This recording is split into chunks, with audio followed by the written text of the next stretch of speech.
Hello and welcome to the Genuine Learning Blog. My name is Melissa Galasso and I'm very excited to be here with you today to talk about our Q2 2022 in review. So we enjoyed a very nice vacation. All of our employees were able to take some time off to be with their families and friends and really just take that opportunity to relax and come back ready for an exciting second half of the year. And during that time, we were able to really just prepare for this upcoming period. So today we're going to kick off our second half of the Genuine Learning Blog with a review of what happened in the second quarter. And it was actually a pretty busy quarter. I think the AICPA really outdid themselves in the number of things they were able to issue in one period. So we'll talk a little bit about that. And then we'll talk about what happened at the FASB as well as the GASB as well. So in terms of what was issued, right, during the weekly blogs, we look at what was proposed as an exposure draft. But during the quarterly updates, we like to take a look at what was actually issued. And during Q2, the AICPA issued what we were considering their quality management suite. So this is actually made up of two SQMSs, which are statements of quality management standards. These are going to replace the current SQUASHs or quality control standard. And we have SQMS 1, which is the system of quality management, and then SQMS 2, which is the engagement quality reviews. And so as opposed to our current process, which is all wrapped together, SQMS 1 talks about the overall system. Probably the biggest change for most firms is the requirement to have a risk assessment. You identify what your firm level risks are, and then you have to identify a response. One potential response could be an engagement quality review. And so SQMS 2 is only applicable when that is the firm's response to the risk that's been identified. And SQMS 2 talks about what is an engagement quality review, how is it to be performed, who can perform it, what is the impact on issuing of the report. So this applies to not just audits, but also to reviews, AUPs, examinations, etc.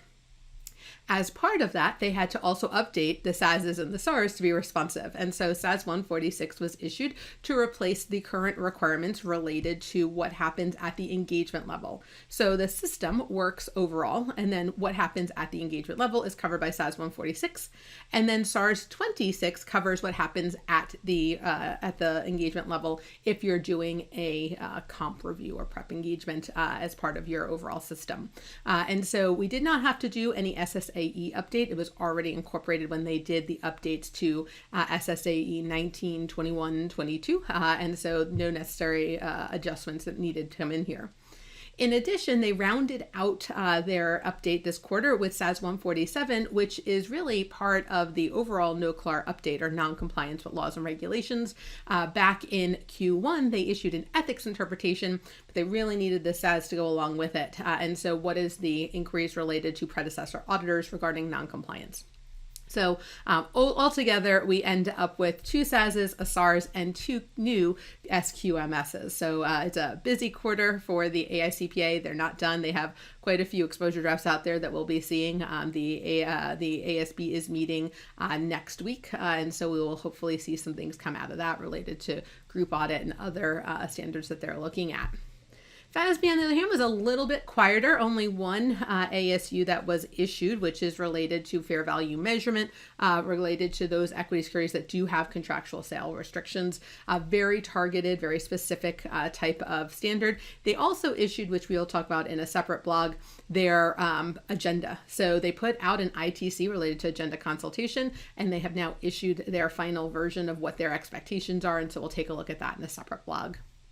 And then last but definitely not least is our GASB side of the house, and they issued 3 standards. So they were quite busy.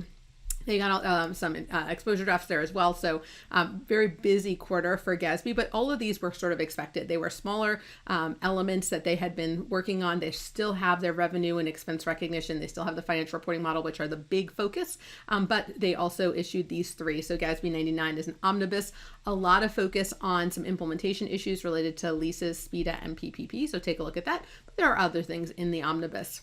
GASB 100, entering the triple digits for GASB, is an update to GASB 62, which is accounting changes and error corrections. So historically, we've been using FASB type of guidance in this area, which didn't always make sense, especially when we look at component units and things like that in terms of the financial reporting model. So GASB went back and really looked at this through a governmental lens and issued some changes there. And then compensated absences, GASB 101. This one was trying to reduce diversity in practice. When the original guidance regarding compensated absences was issued, there was no such thing as PTO, right? You had sick leave, you had vacation leave, and now obviously paid time off, which is whatever you want to use it for, is very prominent. So they wanted to address that. They also addressed the timing of when do you use what and what is the valuation of that compensated absence. For some people, this will be very little impact. For others, there'll be more of an impact. So again, when we look at this, 3 standards coming out, they had also issued recently another exposure draft, which we'll talk about on an upcoming blog. So all of the standard setters really keeping us busy as we look forward to the second half of 2022. All right, so that's a wrap this week on the Genuine Learning blog. Hopefully that gave you a good update on what was issued, and we're going to come back in the next couple of weeks and talk about some of those proposed changes to the standards as well, to make sure you're aware of what's coming down the pike. Thank you guys so much for joining me, and I look forward to seeing you on a future blog. Have a great day, guys. Bye-bye.